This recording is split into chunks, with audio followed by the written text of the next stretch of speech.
Good morning. At least it's good morning for me here in my home in McKinleyville. And it's such a warming feeling to think of imagining seeing you out there, people I love and have known for such a long time, or people I've just met recently, to imagine you all together in a virtual web, even though you may be seeing this one person at a time. It's just wonderful to have a medium to connect us, mind, heart, and spirit. In my message today, I want to talk about 3 symbols that represent the power of the passage that we are all going through. We're each experiencing in our own way. Although I do believe simultaneously, symbols hold a spiritual power. They evoke feelings and thoughts and experiences. And so they're a bridge between our rational minds and our intuitive beings. And so I find them something that in difficult times, that can be something that we can point to and remember a deeper meaning. And so that's why I've chosen 3 symbols today. And those symbols are the Crucible, the Chrysallis, and the Chalice. I'll begin the way we always begin, with the sounding of the bell that brings us back into our own center, and then with the lighting of the chalice to bring the light of the Spirit that will shine between us.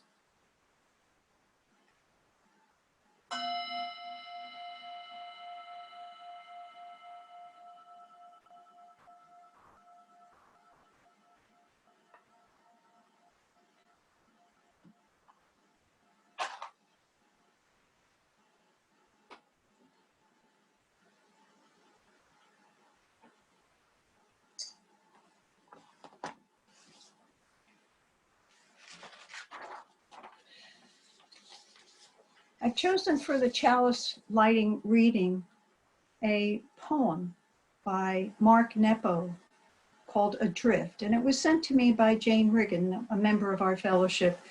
And she received it through Lama Choyan. And many of you know her. She is a Tibetan Buddhist Lama. Everything is so beautiful, and I am so sad. This is how the heart makes a duet of wonder and grief. The light spraying through the lace of the fern is as delicate as the fibers of memory forming their web around the knot in my throat. The breeze makes the birds move from branch to branch as this ache makes me look for all that I have lost. In the very center, under it all, what we have that no one can take away, and all that we've lost, face each other. It is there that I'm adrift, feeling punctured by a holiness that exists inside everything. I am so sad, and everything is so beautiful. I wanted to start with this poem because it points to a reality I don't hear many people talking about. We spend a lot of time sort of bolstering each other up and giving each other ideas of how to make it through this. But only recently I've begun to really acknowledge that there's a lot more going on. And a lot of that is the feeling of loss, of sadness. And though we don't express it in tears, it weighs heavily on our hearts.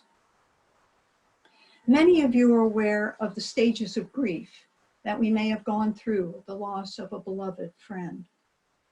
There are denial, anger, bargaining, depression, and acceptance. And of course, these don't happen sequentially. You make it through denial and then you're set and then you're ready for anger and you make it through that.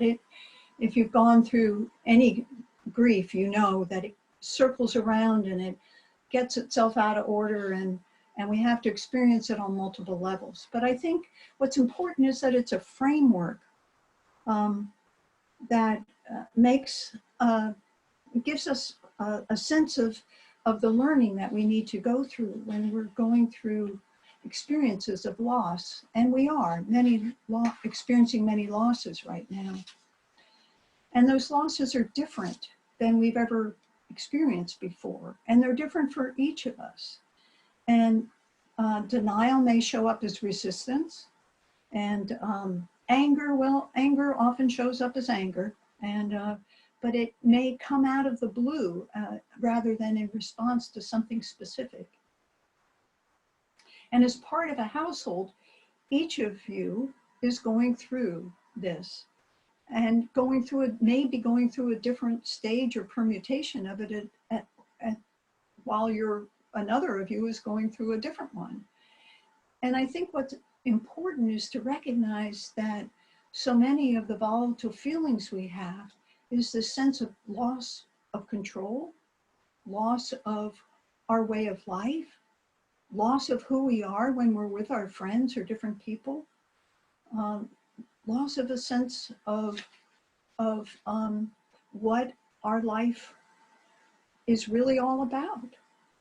So I think also, that sense of loss, it's important to acknowledge it and to name it and to describe it to each other and to give each other some appreciation for what we're all going through. And of course, as you know, along with these emotions of grief and levels of loss that we move in and out of, we also are experiencing fear and anxiety, very real ones for our health and our livelihoods. And those, of course, are magnified by the dynamics of community and the state and the nation and the whole world. And when we watch the news, all of that bubbles up. We have no certainty about the future. We have no certainty about our future. And that is not something we're used to. And while we're going through it, we're being confined.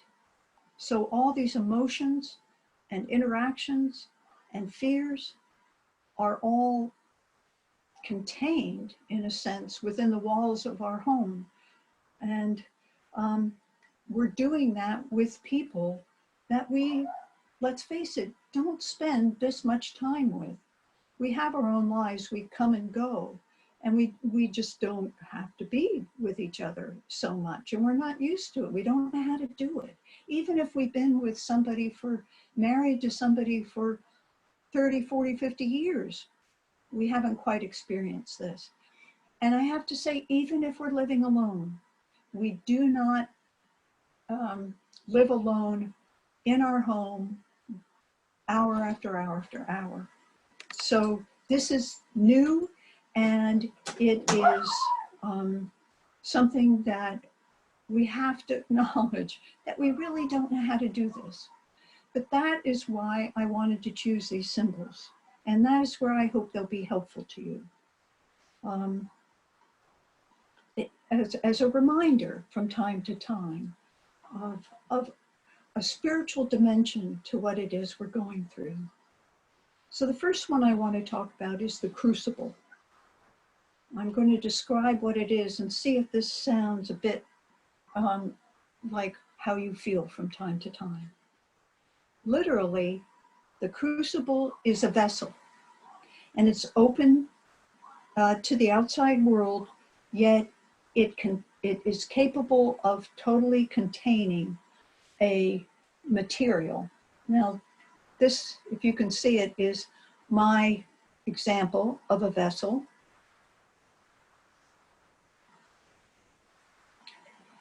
And a crucible as an actual useful transformative vehicle is something that often you think of putting ore in, and then it's heated up to such extreme temperatures that the pure metal melts out and all the impurities escape through that opening in the top.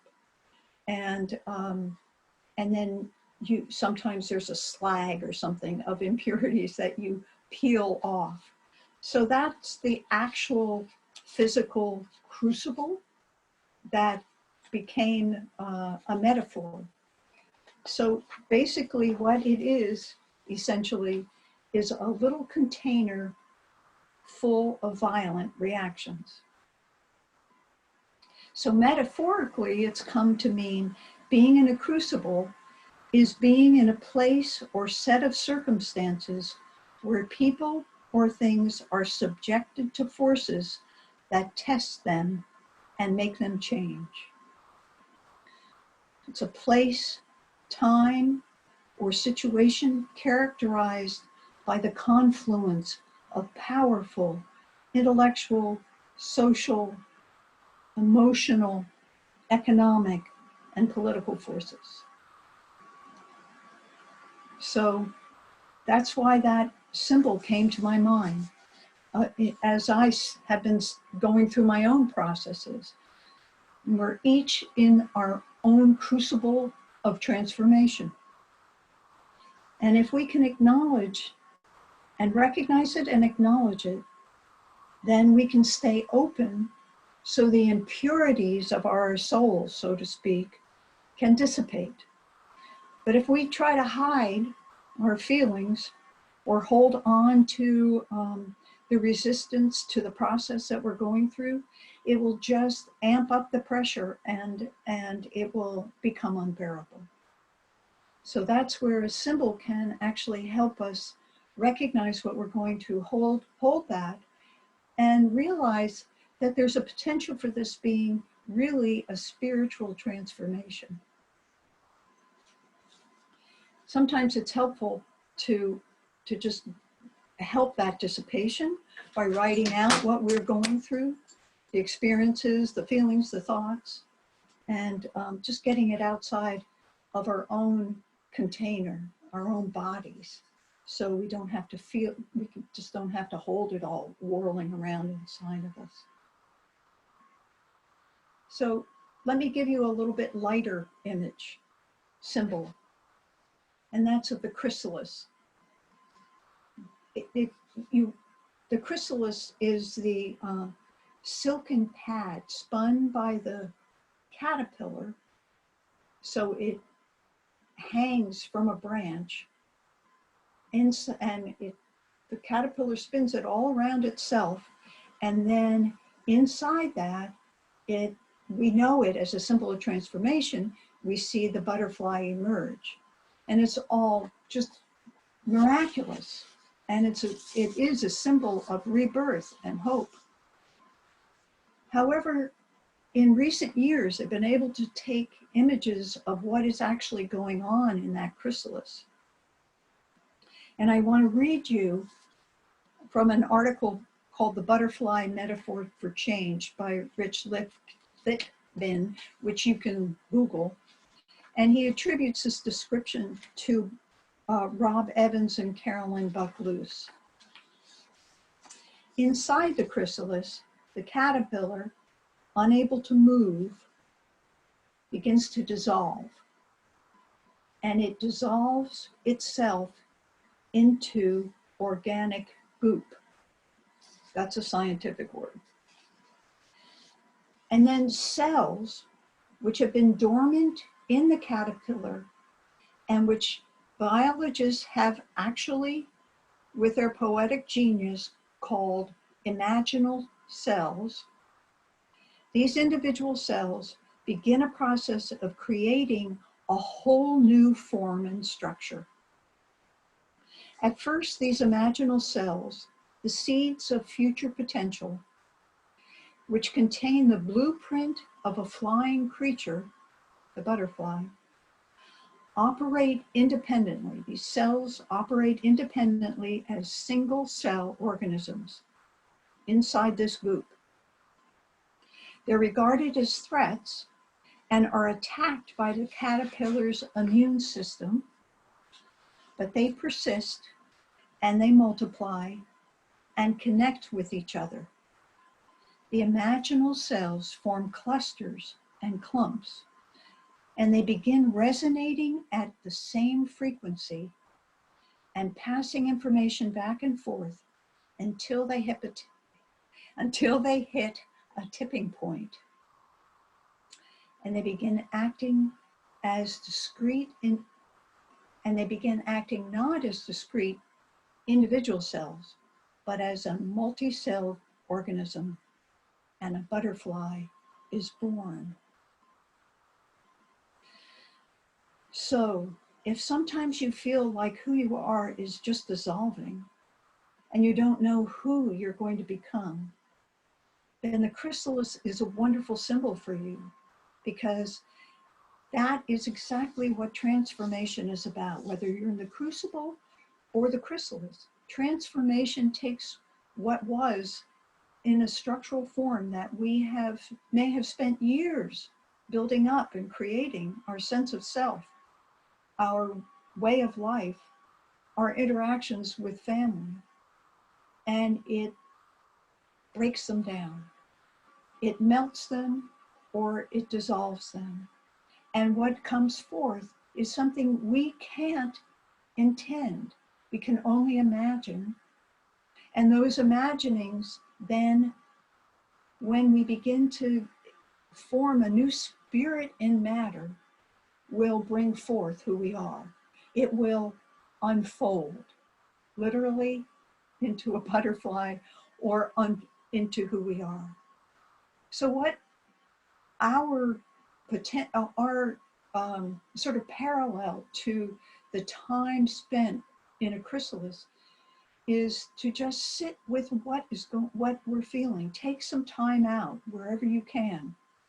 If you have a room of your own, if you go out on a walk or find a place to sit in nature, and just sit with those feelings and thoughts and let them be, let them go, let them dissipate, let them melt, and be aware of them just as the one who is aware. And really, what we call that is meditation. But you don't have to have some great teaching to do that. In fact, the very crucible and chrysalis of what we're going through is the teacher. What we have to remember is not to identify with all the turmoil, but to identify as the one who's observing it and the one who's going through it, and to know that we're not alone.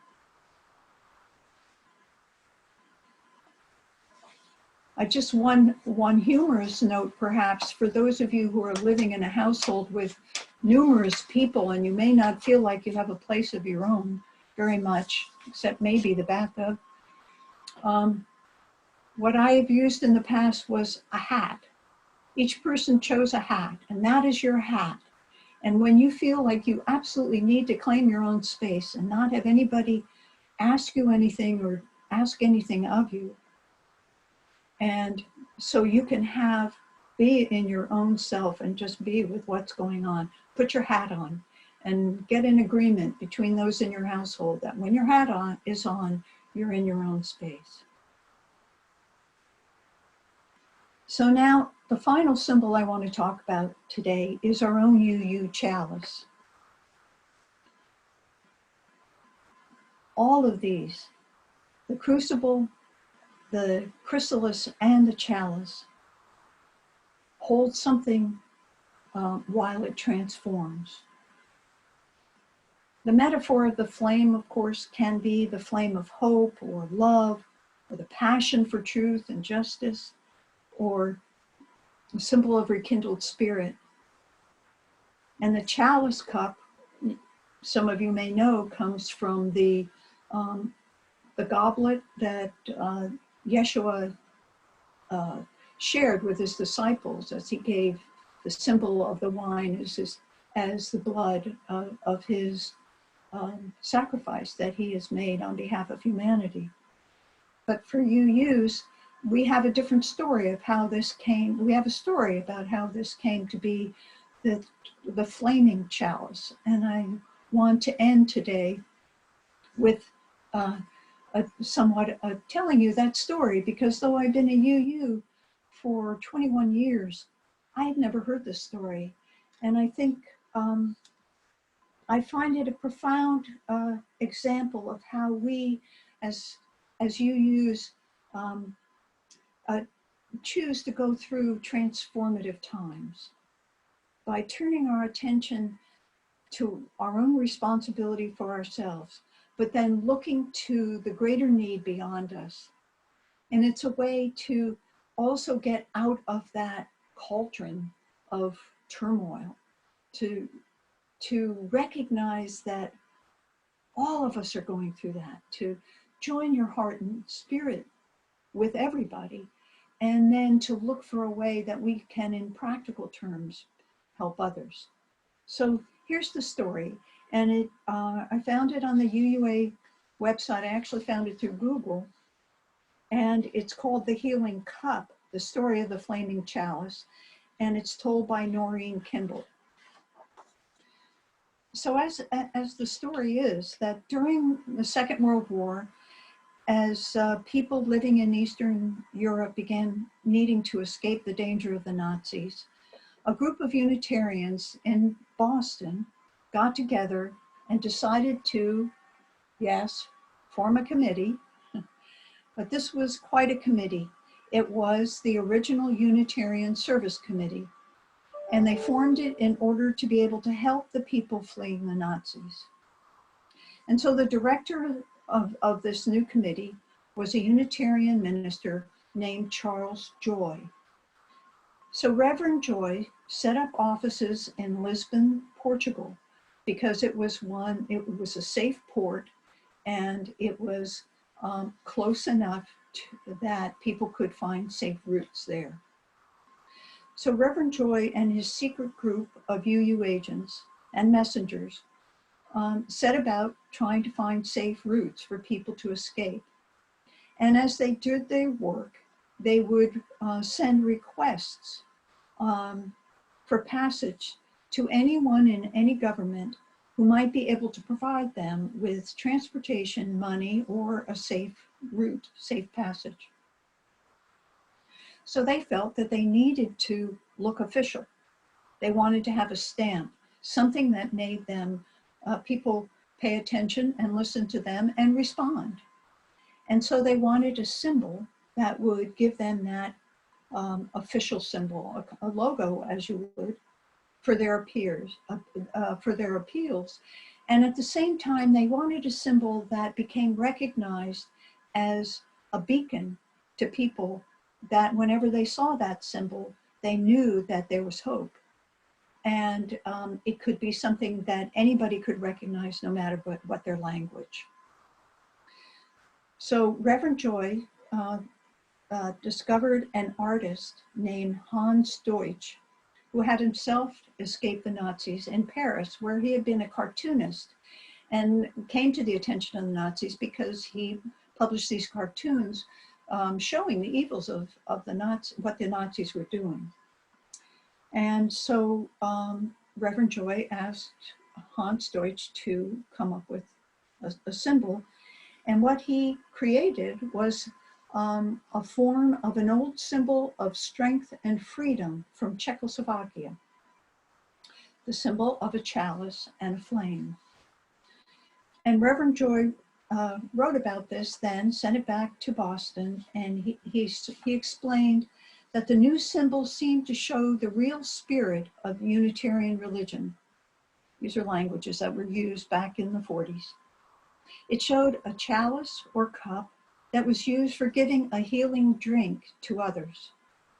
And it showed a flame on top of the chalice, because a flame was often used to represent a spirit of helpfulness and sacrifice. And so the flaming chalice became the symbol of the Unitarian Service Committee. And gradually, as the story sort of traveled throughout the world, Unitarian Universalists adopted it as a symbol of Unitarian Universalism. And I was surprised to know that it really wasn't until the 1970s that congregations began to light the chalice as a part of their services, our services, as we do in our congregation. And so with that, I will extinguish this chalice that I made with my own hands and send the healing light to each of you to hold in your hearts as you continue in this process, your process of transformation. And may you feel the presence of the loving spirit of life whenever you remember these symbols of the crucible, the chrysalis, and the chalice. Much love to you all. I miss you. And blessed be. Shalom. Salam Aleichem. And blessed be.